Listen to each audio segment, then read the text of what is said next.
aerospace and defense manufacturing, machines and automation, additive manufacturing, smart manufacturing, global manufacturing economy. Hi, everyone. Welcome to Advanced Manufacturing Now, the podcast for manufacturing professionals. As always, please remember to like and subscribe to the podcast. I'm your host, Steve Plum, Editor-in-Chief of SME Media. So I'm excited to be joined by the entire editorial team, David Muller, Amy Bryson, Lawrence Mobes, Cameron Kirku, and our newest member, Carrie Gitter. We're just coming off a very successful show earlier this month in Detroit, or I should say multiple shows that were co-located at one venue that included our own Rapid Plus TCT, Aerodef Manufacturing, and SME Fusion events, along with SAE's annual World Congress and America Makes TRX Technical Review. It was amazing turnout. Rapid alone had more than 450 exhibitors, and attendance was up, from last year's show in LA. So I thought it would be a great idea to get everyone together while it's still fresh in our minds. I know it was a lot of work and long days, but I hope everyone enjoyed it, met some interesting people, and hopefully saw some cool tech.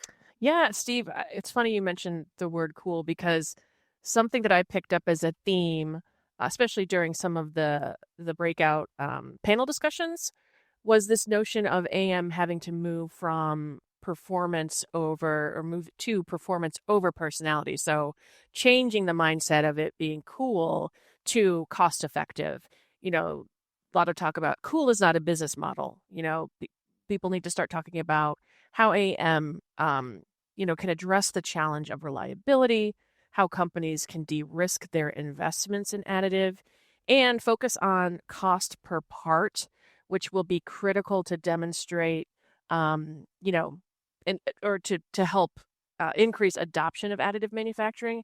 And along the lines of practical, and I'll say it, cool, there was a session about real-world applications for additive. And during that session, a gentleman named Corey Drake, who is a design engineer for the Aero McLaren IndyCar team, he shared a little bit of a show and tell. It was a prototype for Kyle Larson's steering wheel for his debut season in IndyCar racing last year. And it's so critical that racers are comfortable with the fit of the steering wheel, which is vastly different from that of NASCAR, which most people know Kyle Larson from. But IndyCar steering wheels are, they differ in size, shape, and function. They're smaller, they're kind of rectangular, and they feature numerous buttons, paddles, dials, and all sorts of displays for accessing various car systems and data. And Aero McLaren was able to take Kyle's feedback on the initial prototype and make changes and produce new prototypes much more quickly than with traditional methods. And that's really important because, as Corey Drake from Aero McLaren said, the green light doesn't wait. So that's a good example of not only practical, but cool. And I know, Lawrence, you had some observations about the practicality of additive manufacturing. Thanks, Amy. I saw a lot of cool stuff is here as well, but I heard over and over again that manufacturers are really starting to see additive manufacturing more as a tool in the toolkit rather than the be-all, end-all, do-everything technology that it's been hyped to be, which I think shows some maturation in the industry as the technology has begun to bring expectations more in line with reality, which I think is a good thing. Some of us might remember Fried Van Crane, for example. He was the chairman of the board at Materialize. He was one of this year's additive ambassadors, and last year he was on the Executive Perspectives panel.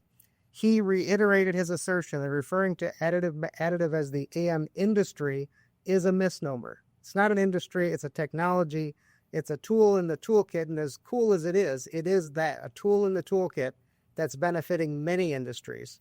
And this year, it really seemed like much of the rest of those in the various manufacturing industries are coming around to agree with him. Well, additive manufacturing is definitely finding its place in the broader realm of manufacturing. And our newest member of the team, Carrie, what did you see at the event?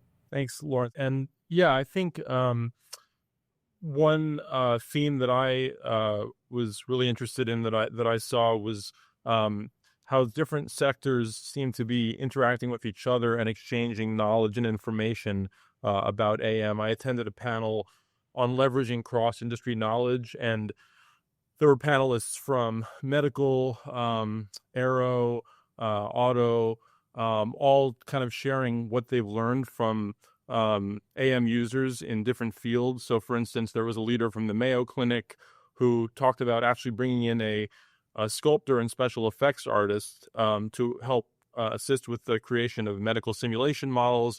And there was an engineer from General Atomics Aeronautical Systems who talked about attending a keynote presentation at the Additive Manufacturing Users Group a couple of years ago by Divergent 3D on auto applications, and that inspiring his organization to start working with Divergent on drone production in aero defense.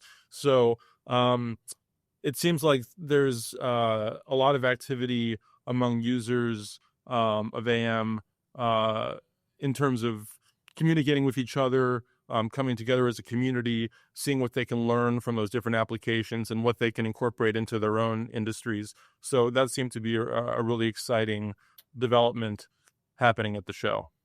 David, what trends did you observe at the conference?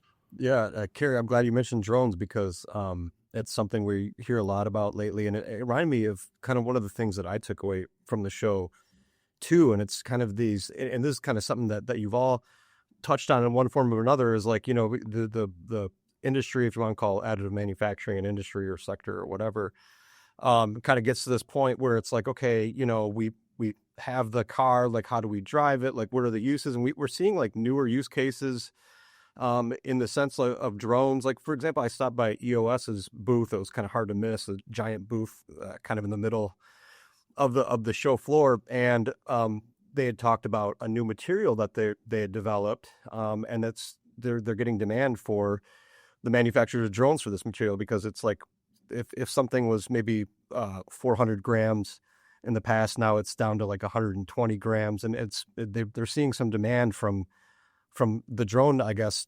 the manufacturers of drones, and then also, medical and dental sectors as well. They're seeing demand from there as well. So, I mean, there's still these, I guess, some of these maybe potential newer use cases. It still doesn't help when, there's external forces that, you can't really control geopolitical things, right, Cam? So obviously tariffs have been top of mind everywhere in every industry, and that was certainly true at Rapid. It was kind of the elephant in the room in every conversation, but it didn't seem to hamper excitement very much. The industry seemed to be in a good mood, maybe not fully optimistic, but from what I heard, industry leaders were being pragmatic about how to deal with the uncertainty surrounding tariffs.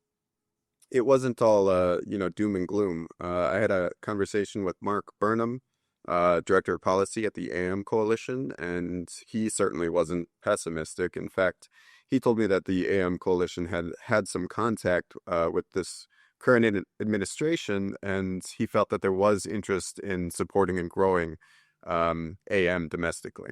He said a couple of times that we're in a good position to grow. We're in a good position for AM to grow as long as we get the policy right. And he went into more detail on that in our Executive Perspective interview at the SME Media studio, which we'll be releasing later this month. How about you, Steve? Yeah, it's interesting that you mentioned Mark Burnham and tariffs. I helped to moderate a panel discussion with Mark, Terry Wohlers, Shin Van Duren, who heads AMUG, and John Wilczynski from America Makes. The topic was geopolitical impacts on additive manufacturing.